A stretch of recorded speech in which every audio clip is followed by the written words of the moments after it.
Hi guys, my name is Joe from restoration.bike, and in today's video I'm going to install a square taper bottom bracket. If you have any questions about this installation process, feel free to leave a comment, and please like and subscribe to the channel, which is always appreciated. So let's get started. I constantly had to look up videos about which way to turn the cups of the bottom bracket for getting them into the shell until I found the following video. Now, which way does the tool go, bike man?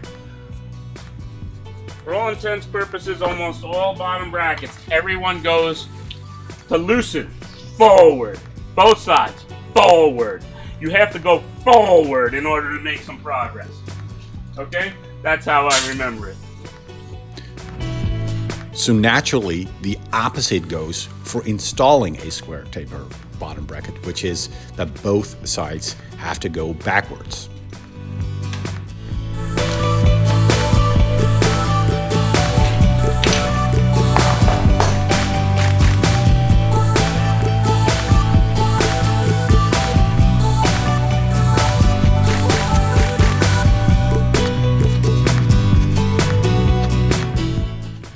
I hope you enjoyed watching this video, and be sure to check out the next one. Bye for now.